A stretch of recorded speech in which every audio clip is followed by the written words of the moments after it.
ओम नमः शिवाय। बहुत सारी डिमांड के बाद आज मैंने सोचा कि क्यों ना आप लोगों को मैं इस विषय पर भी एक वीडियो बनाकर दे दूं। इस विषय का नाम है मैनिफेस्टेशन। और बहुत सारे लोग मुझसे पूछते हैं कि भैया मैनिफेस्टेशन कैसे करते हैं, मैनिफेस्टेशन क्यों करना चाहिए और मैनिफेस्टेशन करने से होगा क्या। तो आज मैं तमाम जानकारी आपको इस वीडियो के अंदर देने वाला हूं कि मैनिफेस्टेशन कैसे किया जाता है और मैनिफेस्टेशन किन कारणों से हम लोग नहीं कर पाते हैं आज के समय में। ठीक है, तो अगर आप मेरे चैनल पर नए हैं तो मेरी वीडियो को लाइक कर चैनल को सब्सक्राइब कर लीजिएगा और अपना कोई भी क्वेश्चन हो तो मुझे कमेंट में बताइएगा। ठीक है, तो मैं सबसे पहले शुरुआत करता हूं उस समय से जिस समय पर हमारी धरती पर ऋषि मुनि रहा करते थे, और अगर वो किसी व्यक्ति को कोई श्राप या वरदान दे दिया करते थे तो वो पूर्ण रूप से फलित होता था। ठीक है ना, इस चीज को बोलते हैं मैनिफेस्टेशन का हायर पॉइंट, जहां पर आपके द्वारा बोली गई कोई भी चीज अभिशाप या वरदान बनकर सामने वाले को लग जाएगी। ठीक है ना, ऐसे में क्या होता था कि जो यूनिवर्स होता है वो भी आपकी एल्गोरिथम को एकदम से कैच करता है, या फिर मैं कहूं कि ये एक तरह का चीट कोड है यूनिवर्स के अंदर। ठीक है, जिसमें आप किसी भी व्यक्ति को अगर कुछ अच्छा कह देंगे अपने मतलब कि अपने कंठ से, तो सामने वाले के साथ अच्छा होगा, और अगर आप किसी व्यक्ति को कुछ बुरा कह देंगे तो सामने वाले के साथ वो बुरी चीज होगी। ठीक है, मैनिफेस्टेशन ऋषि मुनि क्या करते थे, देवी देवता क्या करते थे, या फिर कोई भी जो छोटा मोटा साधक था वो भी छोटी मोटी चीजों को मैनिफेस्ट कर लिया करता था। और मैनिफेस्टेशन के अंदर अगर कोई चीज सबसे बड़ी सहायक होती थी तो वो होता था उनका मनोबल और उनके पीछे का जो भी विजन होता था वो। ठीक है, फॉर एग्जाम्पल जिस तरह से भागीरथ ने अपने मन के अंदर ठान लिया था कि मैं भगवान से अपने पितरों की मुक्ति के लिए कुछ ना कुछ ऐसा करूंगा, तो भगवान शिव को धरती पर बुलाकर उन्होंने गंगा को भगवान शिव की जटाओं से इस धरती पर उतारा था। ठीक है, ये जो गंगा हमारी धरती पर बहती है ये आकाश में बहने वाली गंगा है, जिसे भगवान शिव की जटाओं से धरती पर लाया गया था। तो ये भागीरथ का एक बहुत बड़ा मैनिफेस्टेशन का उदाहरण है। तो मैनिफेस्टेशन से हम बहुत सारी चीजों को बदल सकते हैं अपने आसपास की, लेकिन वो कौन कौन सी चीजें हैं जो एक साधक को चाहिए होती है मैनिफेस्ट करने के लिए। ठीक है, अब क्योंकि 2025 आ चुका है, कहते हैं कि हम लोग कलयुग के अंदर जी रहे हैं, हमारी जीवन भी 60-70 साल की उम्र का ही हमेशा रहता है। ठीक है, तो इससे अगर किसी का ज्यादा जीवन है तो मैं कहता हूं कि उसको बोनस एज मिला है। तो आज मैनिफेस्टेशन क्यों नहीं कर पा रहे हैं उसके बारे में भी मैं बताऊंगा, और किस तरह से मैनिफेस्टेशन होगा उसके बारे में भी अब मैं आप लोगों को बताने वाला हूं। ठीक है, सबसे पहली चीज, आजकल हम लोग मैनिफेस्ट क्यों नहीं कर पाते, क्योंकि उसके पीछे कारण होता है हमारी अनचाही डिमांड्स का, हमारी बेमतलब की चीजों की डिमांड का जो कारण होता है, जिस वजह से हम लोग मैनिफेस्ट कर ही नहीं पाते। क्योंकि आप देखिएगा, अगर आप किसी से भी बात करेंगे तो एक नॉर्मल एज को लेकर अगर आप चलेंगे, तो अगर आप 15 से 20 साल के बच्चे से अगर आप पूछेंगे कि वो क्या मैनिफेस्ट करना चाहता है, तो वो अपनी लाइफ के अंदर एडवेंचर, लड़के लड़कियां, पार्टी, इन सारी चीजों को तवज्जो देगा। लेकिन अगर यही बात आप 60 से 70 साल के व्यक्ति को कहोगे तो वो अपनी जवानी को मांगेगा। ठीक है, यही बात 25 से 30 साल वाले को कहोगे तो वो बेशुमार पैसा और लाइफस्टाइल को मांगेगा। तो इसी तरीके से एक उम्र के बाद हमारी डिमांड्स जो हैं वो हमेशा बदलती रहती है। तो मैनिफेस्टेशन के लिए सबसे जरूरी चीज होती है कि हमारी एक्चुअल में डिमांड क्या है। अगर हम पैसे को लेकर डिमांड कर रहे हैं, अगर हम स्वास्थ्य को लेकर डिमांड कर रहे हैं, अगर हम राजमहलों को लेकर डिमांड कर रहे हैं, तो आप लोग एक चीज को सोचिए कि ये सारी चीजें तो 50-60 साल के अंदर की चीजें है ना। तो जब हम इतनी छोटी चीजों को लेकर किसी चीज से डिमांड करते हैं तो ये चीजें हमारी कभी भी पूरी नहीं होती हैं। तो इसलिए जब भी आप किसी चीज को मैनिफेस्ट कीजिए तो अपने विजन्स को क्लियर कीजिएगा कि आप लोगों को ये चाहिए क्यों। क्योंकि मैंने अक्सर देखा है कि लोग एक लड़की से बहुत ज्यादा प्यार करते हैं, और जब उस लड़की से उनकी शादी हो जाती है तो सबसे ज्यादा बेकदरी भी वही इंसान उस लड़की की करता है। तो इस चीज को बोलते हैं अपने सर पर सिर्फ एक जुनून को सवार रखना। तो जब आप जुनून सवार रख के किसी चीज को मैनिफेस्ट करने जाएंगे तो वो चीजें यूनिवर्स पहले से समझता है, क्योंकि यूनिवर्स आपके अंदर से सदैव जुड़ा होता है, वो आपके अंदर ही बैठा है। तो वो आपकी आंतरिक भावनाओं को देख लेता है और आपकी चीजों को कभी भी पूरा नहीं करता है। ठीक है, दूसरी चीज जो मैनिफेस्टेशन में आजकल सबसे बड़ी प्रॉब्लम आ रही है वो आ रही है हमारी जो मतलब हर समय ही डिमांड करते रहने की जो आदत होती है। अब देखिए, हमारे पास सब कुछ है, ठीक है ना, ऐसे ऐसे घर हैं जिनका बहुत अच्छा व्यापार है, पति है, पत्नी है, बच्चे हैं, सब अच्छा पढ़ रहे हैं, कमा रहे हैं, लेकिन उनका मन शांति को पाने की बजाय हमेशा फिर भी डिमांड्स में ही लगा हुआ है। उनको लगता है कि जिस तरह से हम हरे पूरे गए हैं हमारे बच्चे भी हरे पूरे जाएं। तो यहाँ पर वो लोग भूल जाते हैं कि इस यूनिवर्स के अंदर जो भी आया है वो अपने कर्मों को साथ लेकर आया है। तो जो अच्छे कर्म कर कर आएगा वो अच्छे को पाएगा, और जो बुरे कर्म लेकर आएगा वो बुरे को पाएगा, वो भी ब्याज के साथ।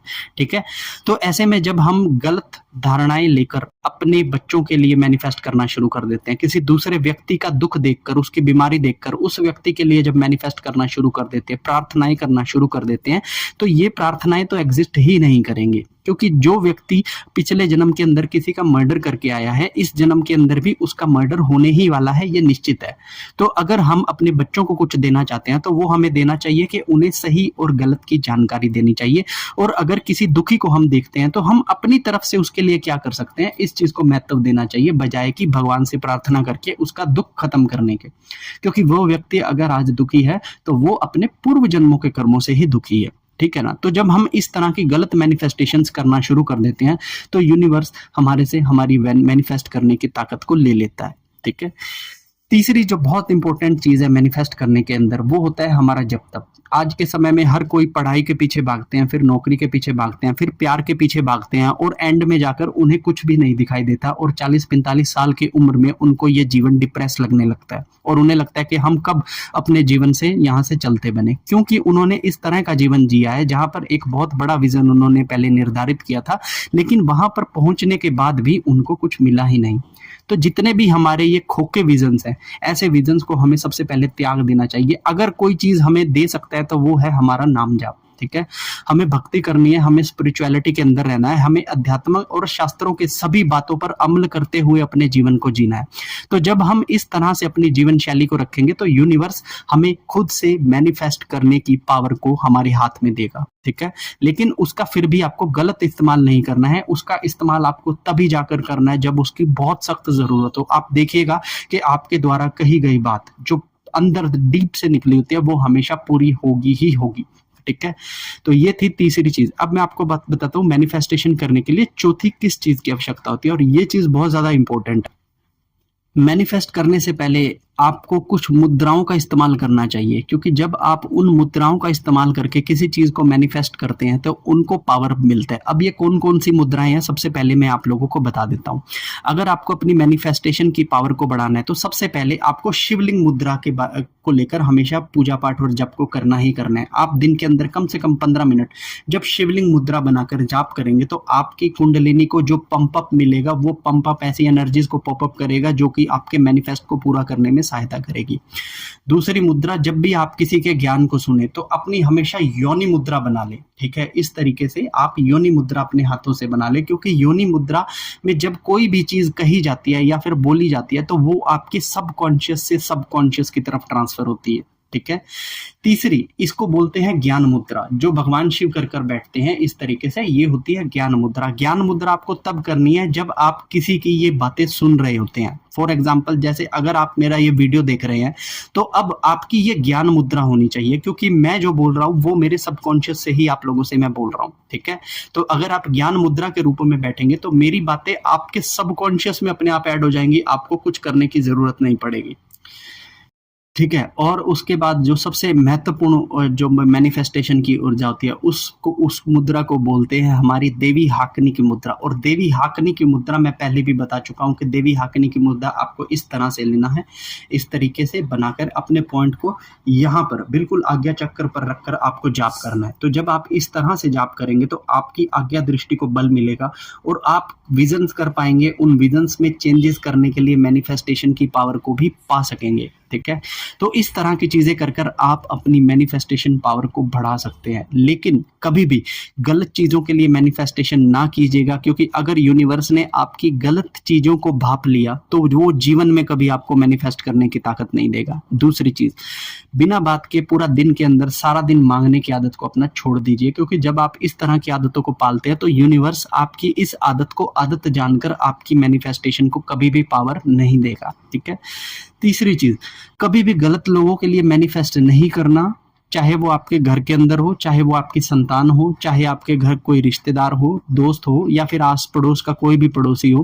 क्योंकि वो व्यक्ति अगर किसी चीज से दुखी है तो वो उसी के कर्मों से दुखी है, तो उसके लिए आपको अपनी मैनिफेस्टेशन की पावर को व्यर्थ करने की कोई जरूरत नहीं है, ठीक है।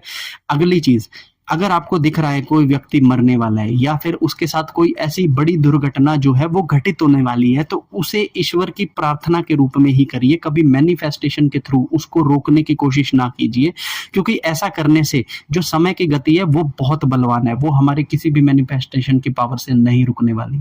तो ऐसा कर कर हम अपनी मैनिफेस्टेशन की पावर को व्यर्थ ना करें, ठीक है। तो ये मैंने कुछ चीजें आपको बताई कि किस तरीके से मैनिफेस्टेशन करना चाहिए और किस तरीके से मैनिफेस्ट किया जाता है और कौन कौन सी प्रॉब्लम्स होती हैं जो हमें मैनिफेस्टेशन करने के बीच में आती हैं, ठीक है। अगर आप ध्यान जगत से जुड़े हो, अगर आप साधना जगत से जुड़े हो, तो आपके पास नॉर्मल सी मैनिफेस्ट करने की पावर की हमेशा अधिकता रहेगी। तो जब भी आप मैनिफेस्टेशन कीजिए, पूजा पाठ करने वाले साधक जो भी मेरे साधकों में आते हैं, वो लोग बहुत ही सोच समझ कर मैनिफेस्ट कीजिए, अन्यथा अपनी मैनिफेस्ट की पावर को व्यर्थ ना कीजिए, क्योंकि मैनिफेस्टेशन जब हम लोग करते हैं तो वो हमारी 100 दिनों की पूजा के जप तप को ले जाने की हिम्मत रखती है, ठीक है ना। तो कहीं आपका जप तप वेस्ट ना हो जाए, कहीं आपकी साधनाओं का फल व्यर्थ ना चला जाए, इसलिए मैनिफेस्टेशन को बहुत ध्यान से इस्तेमाल कीजिए, ठीक है। बाकी सभी बताई जाने वाली इंटरनेट पर चीजें वो वेस्ट है, ठीक है ना। मैंने बहुत सारी वीडियोस देखी, मुझे बिल्कुल भी प्रॉपर जानकारी नहीं मिली, क्योंकि मैनिफेस्टेशन करने की पावर आपको गॉड भी नहीं देते, मैनिफेस्ट करने की पावर आपको केवल यूनिवर्स देता है, ठीक है। और मैनिफेस्टेशन की पावर को इस तरह से लागू किया गया है कि अगर आप त्रिदेवों को भी, ब्रह्मा विष्णु महेश को भी मैनिफेस्टेशन के थ्रू कोई अभिशाप या वरदान देते हैं, तो उनको भी ये अभिशाप या वरदान लग सकता है। तो यहाँ पर सबसे बड़ा जो रोल प्ले करता है वो है हमारा ब्रह्मांड, यानी कि यूनिवर्स। तो यूनिवर्स की इस पावर को इस्तेमाल करने के लिए, इस चीट को इस्तेमाल करने के लिए आपको मेरे द्वारा कही गई सभी चीजों का ध्यान रखना है और अपनी साधनाओं के जप तप और बल को आगे से बढ़ाना है और गलत मैनिफेस्ट नहीं करना है, ठीक है। तो ये मेरी एक छोटी सी जानकारी थी मैनिफेस्ट को लेकर। वीडियो कैसी लगी मुझे कमेंट कर कर बताइएगा, अच्छी लगी हो तो इसे लाइक कीजिएगा, चैनल पर अगर आप नए हो तो इसे सब्सक्राइब कर लीजिएगा। बाकी की और बातों के लिए मैं अपने वीडियो पर मतलब चैनल पर वीडियोस को है वो डालता रहूंगा। तब तक के लिए हर हर महादेव, ओम नमः शिवाय। ओम।